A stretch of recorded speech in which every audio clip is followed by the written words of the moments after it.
I am Brian Wright. My family was here. They're all disappeared now, except for my wife. This is Michelle. Some of you might know me. I know some of you. But if you could help me out, I need to know all your names. So if one count of three, I want you to tell me your name as loud as you can. You ready? 1, 2, 3. All right, got it. Good to go. Nice. No, I work with kids, so it's good to have a laughing crowd with people that enjoy themselves because kids are that way too, and they can't sit still. And if you wiggle a little bit, it's not going to bother me a bit. So, old age, you have problems, you can't sit still either. I know how that goes. RBM Ministries. What does RBM stand for? Anybody know? You're almost right. It used to stand for Rural Bible Mission. Now it just stands for RBM. We were having trouble. See, it's funny how we were talking about labels this morning in Sunday school a little bit, or I was anyway. You guys weren't. I was trying to talk to. But when you get a certain word, it has a certain thing attached to it. And for us, rural is an awesome thing, right? When we go to a place like, say, Elkhart or South Bend or Detroit or Grand Rapids, they go, "Oh, you're rural. You're not for us." Oh, really? Oh, I'm saying, no, Grand Rapids is so awesome, But anyway, so they go, "Well, you're rural," and it kind of gives a connotation of that, so we kind of try to stay away from that more. And it's kind of sad because to us, rural is a great thing. But anyway, so RBM is now RBM, not Rural Bible Ministry. That's okay because its roots are rural, and its gospel is for the rural community, and it's also for the people in the city, even though they think they're high and mighty. So, Rural Bible Mission. Now, does anybody know how Rural Bible Mission got started? What our purpose is? Bingo. Our mission. I'm going to get this thing out of here so I don't lose it. It's small. Serving the church by reaching the children. See, Rural Bible Mission does not exist. I'm going to stand over here so I'm out of the way. I think I'm out of the way. That's better. All right. We exist to serve the church by reaching the children. And actually, we exist to serve the church and help you reach your children. They're not our children. We don't reach them for you so much as we help you reach your children. It's a little bit of a different take on things. A lot of people try to come in, say, "Yeah, we're going to do something for you as a church. We're going to make this great for you," and then we're going to hand it off to you and run away. Well, that's not what RBM's all about. We're here to help you reach your children, whatever way works for you. So really what we do is release time classes or Great Vacation Bible Schools. We're doing them as a service to the church. Without the church, we don't exist. Without the church, we fall apart. We don't have a building to go to. We don't have anything to go to. We have a bus. And while I don't mind living in a bus, the kids might not like living in the bus. All right, so we serve the church by reaching the children. Oh, that's handy. All right, this guy is named B.F. Hitchcock. Does anybody know what B.F. stands for? No, I didn't either until I started this whole thing. It stands for Benjamin Franklin Hitchcock. Now, if I had a name like Benjamin Franklin, I would use that, not my initials, but apparently he didn't like the name Benjamin Franklin Hitchcock, so it's shortened into BF. So we have Reverend B.F. Hitchcock. In 1935, he was a poor pastor. Well, I would say poor, but he was a normal pastor, living in a rural area, north up toward Kalamazoo, somewhere that direction. And the story I heard goes like this. One day he was walking from one church to another where he was ministering, and he had to walk by a little one-room schoolhouse. And the kids were being kids and being rowdy and rambunctious, and he hears it come out the front door, so he goes into school to see how the teacher's doing. The teacher looks at him, he looks at the teacher, he says, "Hey, can I help you with anything?" Kids are bouncing off the walls. She goes, "Yeah, you can help me with something." He goes, "Well, how about I do this? How about I tell a Bible story?" She goes, "I don't care what you do. I'm going to take a break and go outside. You can do what you want for an hour." Great. So he proceeds to tell a Bible story. And as he's teaching this Bible story to these children, he realizes that most of them, they live really close to his churches, don't come to his church for Sunday school or for worship service. And he begins to realize that there's a mission field right here in his own backyard that he's never touched before. He's been a pastor for a number of years. He's never actually gotten into this mission field. And so he begins to come back once a week and teach these classes, to teach these students a Bible lesson, and eventually he started teaching other schools as well. And of course, these are one-room schoolhouses, so he had to walk every place he went. And eventually 3 or 4 guys joined him, and it got bigger and bigger and bigger until after 1935, it progressed to be something more like this. I don't know if you can see those pictures really well. Check this out. Ooh. This lady still works with us. Of course, the color in the picture is not as good as it could be. This guy's still working with us. I'm not sure who that is. Anybody tell me who that guy is? Is it him? I don't know if it's him. Somebody looks a little similar to him, but the short tie kind of cracks me up, the style back then. I thought that'd be a cool way to walk around a short tie. I tried to get that started again, but nobody seems to catch on. So, but progressing for 80 years now, actually over 80 years, 35 to 2015 and 17, so that's a lot of years. we've been doing rural Bible mission release time classes. Now things have changed a little bit with the law since then. We don't have one-room schoolhouses anymore. And in the 60s, the schools kind of started to consolidate. And some of you might remember this from first-hand experience. But they went from being one-room schoolhouses to being multiple classrooms in one building. And so from there, the Rural Bible Mission said, well, we got kind of an issue. We can't go from classroom to classroom teaching Bible classes like this because it makes a problem in the school, it interrupts a lot of things once a week. And the law had changed about then, saying, well, because of separation of church and state and things like that, you can't come into the school directly and teach classes, but we'll tell you what, we'll allow you to take them for up to 2 hours a week to a local church, and there you teach your classes, and they'll combine classes together so it's less interruption for the school system, which is good. So that's what they've been doing. They've been doing the bus ministry now since the 1960s, roughly, when that law changed. And what we do is we go pick up the students at one local school, say Constantine or White Pigeon, take them to a local church, teach them the good news of Jesus Christ, teach them a Bible lesson. Last month was Daniel and the fiery furnace, or Shadrach, Meshach, and Abednego. And we'll give them a snack and let them know that the church isn't full of a bunch of weirdos. Because honestly, that's what most kids think. They walk by a church and what they've been told their whole life is church is full of a bunch of old guys and old women, and all it does is smell like lilies inside, and they give you a funny watered-down Kool-Aid, and it's just a mess, right? And you think, man, what a bunch of weirdos. Why would I want to go there, waste my Sunday morning with SpongeBob to go hang out at church? Don't choke, Tommy. So we try to tell them, hey, church, we love the idea of going to a church because they go inside and they say, oh, this place isn't so bad. It doesn't smell like we thought it did. It's not a crazy place inside. And they understand that God is working through the people of the church. So it's a good thing. All right, enough of that. Last year, if I don't know if you can see the numbers down below. Oh, that's not what I wanted. That's what I wanted. The numbers down below here. RBM does a fair majority of the release time classes in Michigan. There are groups in almost every state of the country, actually, that have some sort of similar law and program, but ours are in Michigan, mostly.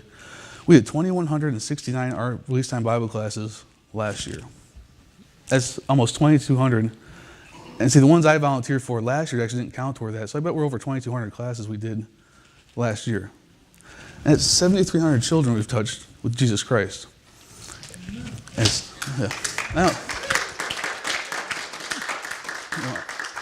I don't say that to gloat, but just to point out to you, this is a vital ministry. It's not something we do for 5 kids, for 10 kids, for like one town. It's something that happens over the whole state of Michigan that we can be a part of. And there are 460 decisions. Now, I don't put that number out there to say there are 460 Christians we made. Like, look at us go, look at all the Christians we made. But kids understand this stuff. A lot of people try to tell me kids don't understand the gospel.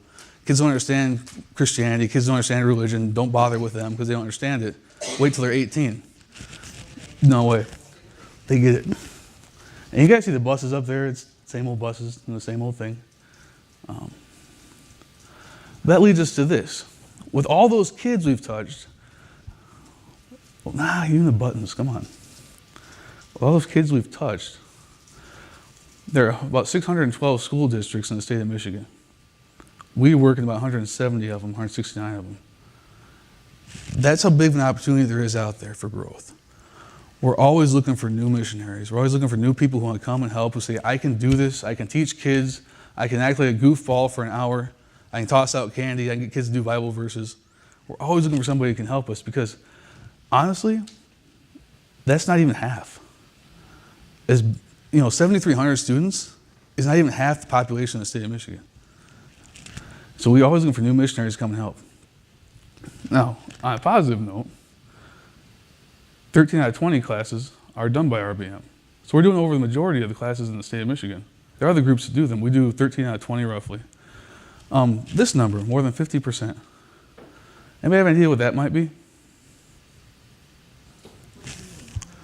It says there's a number up here. These are little notes, but more than 50% of something and related to our release time Bible classes. That statistic is actually the number of, they say if you take all these polls, put them together, of Christians that become Christians over the course of the whole span of Christianity, the majority of Christians, more than 50%, will come to know Jesus Christ as their Savior before the age of 18. Now, you say, that's amazing. Well, of course it is. That's why it's up there. But the reason I put that up there is that number is actually changing. if you look at the way things are shifting in our culture, more and more kids have their minds made up at a younger and younger age is what they believe. They're told by whoever they believe, the school system or the TV or whatever they find on the internet or their friends, that they're outsmarting all the adults. We found that out to be true. Kids think they're smarter than you. Imagine that. Kids think they're smarter than me. Well, that's pretty obvious. But by the time they hit, we'll say the age of 12, from what I've seen anyway in this last couple of years working with RBM Ministries, they've made up their minds what they want to do with their life. And it's done. It's very hard to change somebody's opinion by the time they hit the age of 12, 13, somewhere in there. We've given them so much adult information that they started to become adult-minded long before they're supposed to. And I say that not because they can't handle responsibility, not because they can't handle opportunities, not because they can't handle thinking like adults, but they're not ready emotionally and they're not ready spiritually to make concrete decisions by that point in their life that's going to give them 80 years worth of thought. So we're looking at this stuff. We give them all these opportunities. We give them all information. They have all this information, but they're not ready to handle it. So they make up their minds by the age of 13, and they're set in stone. So the goal is to get to them earlier and earlier and earlier because everything else is coming to them earlier and earlier and earlier. Am I mumbling? I'm probably trying mumbling. I'm trying not to. So it probably is. You know, this beard is something funny. This beard was supposed to be off the first day of spring, but spring hasn't come yet, in my opinion. So it's still on because it's warm. But, all right. So opportunities. There are more opportunities for you to be involved and for us to grow. Also, I want you to think about opportunities this way. What if you had an opportunity to go to release time Bible class in your life? You know, some of us haven't get saved until we were 20 or 30. Some of us in our 40s or even our 50s. What if you had exposure to this as a kid? Would it have changed your life?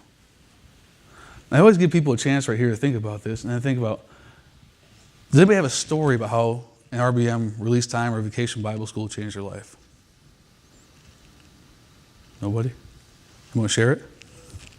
Some heads nodding. I putting you on the spot? Okay. I learned the Bible in vacation Bible. Yeah. Yeah. Yeah. I think most of us have a story that relates back to that. We were in church today because we have somebody in our life at a young age, even a Sunday school teacher or a dad or a mom, who taught us something at a young age. Most of these kids don't have that. They come from homes where they're taught by an aunt or an uncle, there is no truth. There's somebody to say it, yeah. That you can do whatever you want to do. Or when they get home, like we did a lot of work with reservation kids out in North Dakota. When you get home, if you had any money in your pockets, your parents would take it from you. Or they take away your birthday presents and pawn them off and get whatever they wanted to get with them. That's the kind of life a lot of kids go back to.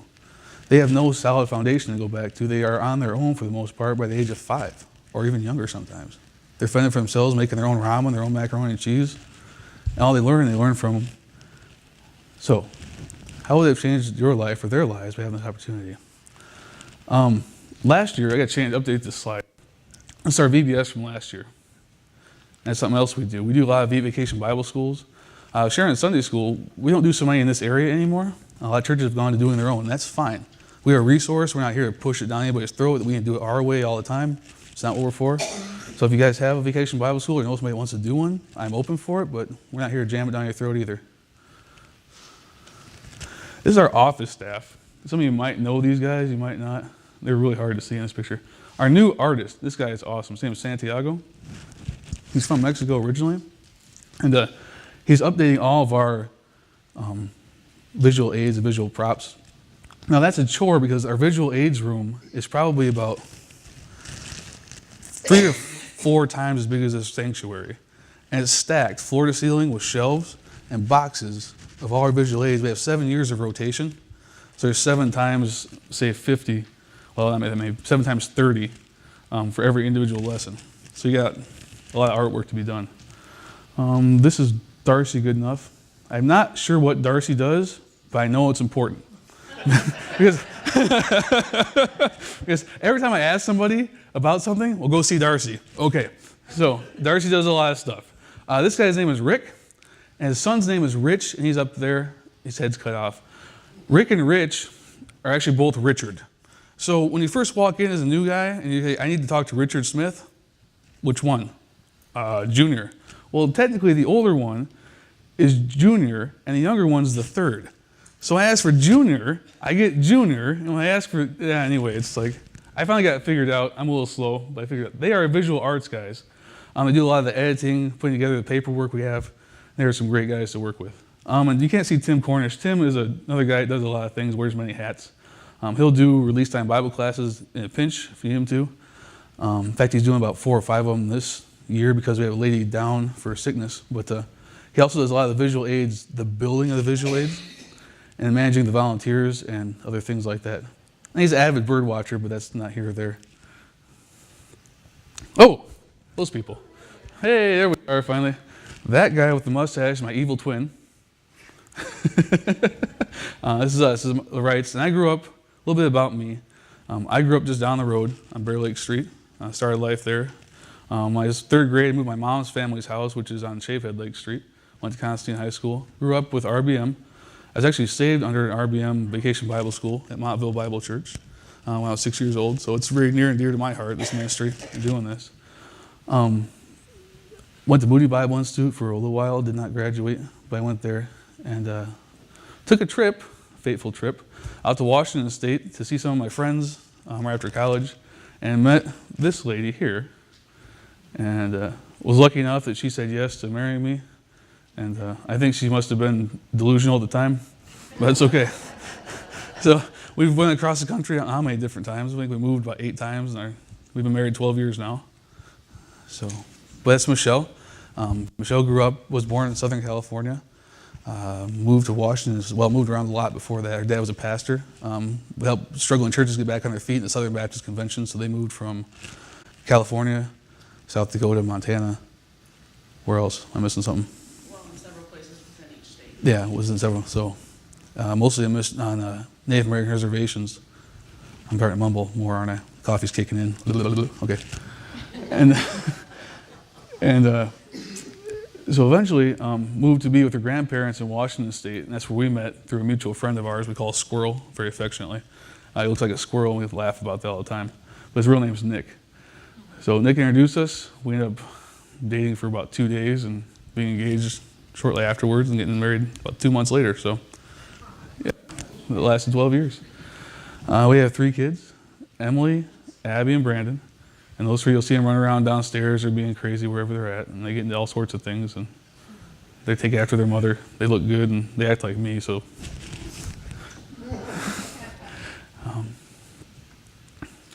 yeah. One thing is thank you. Thank you for your support. Thank you for your prayers. We talked about it in Sunday school this morning about getting a schedule with you guys. That, to me, is the biggest support you can have. People always ask, well, what can we do if we can't come out and help with the class? I said, pray. If you pray to God, God hears you. God opens doors. I was told when I came in, you'll probably not get more than about half a dozen classes going this year. I have 22.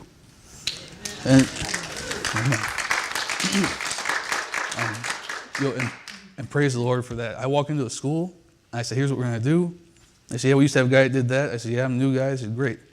And they open it up, and it's fine. I only had one problem with one principal, and it wasn't a big issue. It was just one of those, I don't have time for you, so come back later. Okay.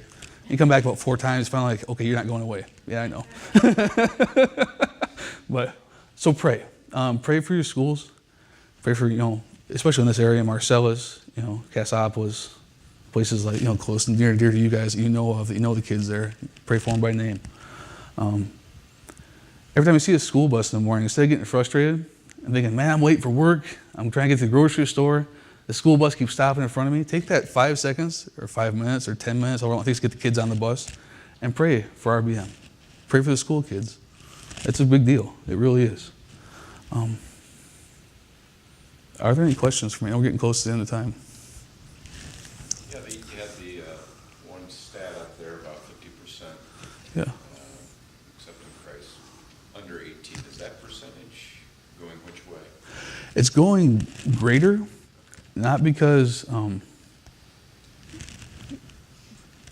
I said before, kids are kind of forming their opinions and foundations earlier in life. And once they find them, because kids are concrete thinkers, that concrete has set. And it's very hard once you get 12 or 13 to change somebody's opinion anymore. If you think about it in your own lives, you used to keep an open mind more or less, I would think. At least I did until I was about 18 years old. I realized I didn't know everything. But at the age of 12, if you know what you know, and you're set, and the school confirms what you think, and your parents confirm what you think, and your life confirms what you think, then by the time you hit 15, you're totally set. And so we find that they set more earlier and earlier as they go on, because they're dealing with adult topics more and more. Things that we didn't pick up on until we were 18 or 20. They've picked up on at the age of 8 or 9. And so your mind's a concrete mind at that point. It's either black or white. They don't understand to keep an open mind. What the first thing they hear usually is what sets in their brain. And it's really hard to change that. Yeah.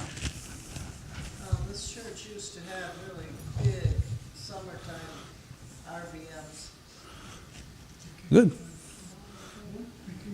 Yeah, vacation Bible schools, Good. And we had lots and lots of young people, come to know Jesus Christ. Good. Well, amen. Praise the Lord. Maybe we could use some helpers. Is that what you're saying at our local schools? Just to do what? It goes back to what I was saying before. We're here to help the church reach their kids. So if you want to come in and I'm going to have a teaching class this summer to teach you how to teach RBM lessons or whatever. You can come and help teach. You can help just discipline kids, corral kids. You can help give them a snack or whatever. Just to be a person that says, "Hey, I'm here. I love you. I'm here for you. I'm not just a weirdo in a little church building on Sunday morning. Actually, I'm part of your community. I'm a person." That's mostly what they need to see, because when they go home, most of these kids don't have a loving family to go home to. They're kind of like the stray dog, go make your own food and leave me alone, I got stuff to do. So when they find somebody that loves them, it breaks through that concrete thought of, church is a bunch of weirdos, and helps them see that we're not just a bunch of crazy people. Maybe. Yeah. So yeah, volunteer. There's all sorts of things you can do. And if you want to drive the bus, you can. But it's, because I know we had Garble up the road here that covered this area. What is your, call it territory that you're in charge of? we cover Cass and St. Joe County. And well, actually, Bob and I were talking about, Bob Goodenough is director. He and I were talking about going down to Indiana, down to Middlebury, maybe even Shipshewana, Bristol, Elkhart, that direction. With Garble, he still has classes in the Cassopolis area and through Volenia. And so is to not fight that and make, battle that back and forth. We kind of move my area more St. Joe County and southern into Indiana, which is fine. There's a huge mission field down in Elkhart too that nobody's touching. So we're heading over that direction as well. Yeah. You did have another statistic out there too. You said what percent that comes in, and then there's some other different churches or religions. Who else might come in? I'm just curious. Not so much other religions. Let me get back to that.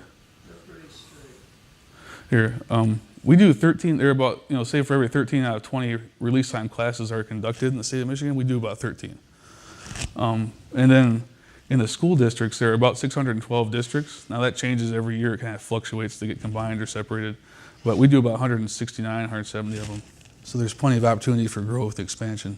She's asking who the other 7 groups are that do. Oh. What kind of stuff? Mostly other Christian groups.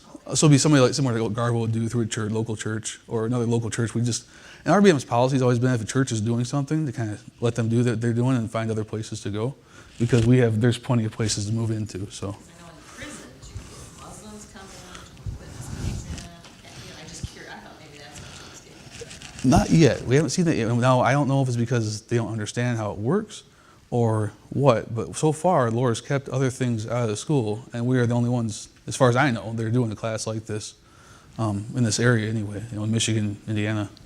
Yeah.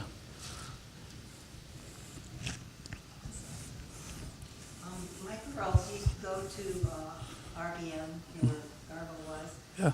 They go to Andrew's school. Well, then they quit having it there or something. They weren't allowed to. Either the school just didn't go with it. Is that the deal? That works? At Andrews Elementary School in Three Rivers? Yeah. We're doing classes there again this year, and I did them last year through Three Rivers Bible Church. But yeah, no, sometimes there are certain administrators that don't like it, so they fight you as much as they can. And then sometimes, now, I will say this, I talked about that. Marcellus doesn't pass out our flyers, but it's not because they don't want to, it's because they've made a policy they won't pass anybody's flyers out. Because a few years ago, from what I've been told, they had a satanic group come in that was passing out stuff and trying to push their way into the school system. So they just quit passing flyers out. So now our flyers sit in the office and they make an announcement, hey, RBM's flyers are down here, come grab one, permission slips, and go take it back to your parents. So that's how they do their policy now. But that's true, I've forgotten about that. So yep, there is one instance where a satanic group has tried to come in and do some of this. I heard it's pretty prevalent around this area too. The Wicca. Yeah. Yeah. We have a lot of kids that would say they're Wiccan. They don't know what it means, but they have an older sibling who's in high school or something that says, oh, I'm a Wiccan, so then their kids think they're Wiccans too. And once you explain to them what it is, they're like, well, I don't believe that. I know you don't. But they'll say that. And so like I said, once it's in there, it's really hard to shake back out, you know, so.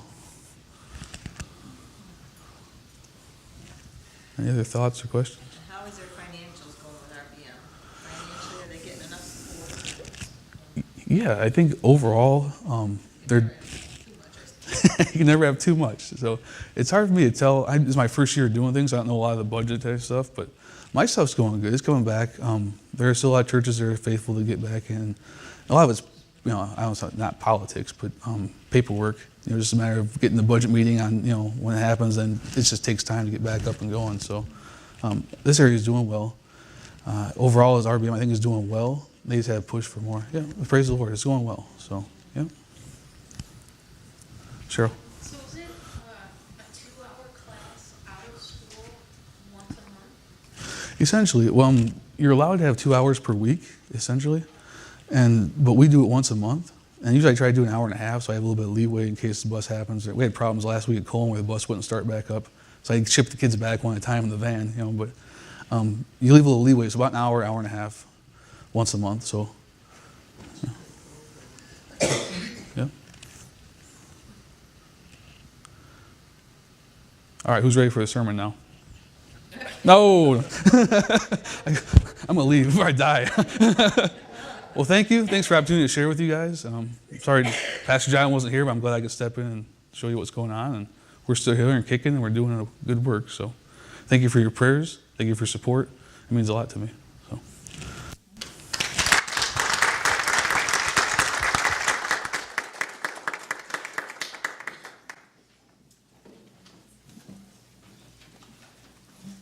Well, Brian and Michelle, we thank you for coming in. It's, you know, for a while there, we were trying to figure out what was going on with RBM around this area once Garble had left. So that helps us to understand the situation a bit more and to know that you're local.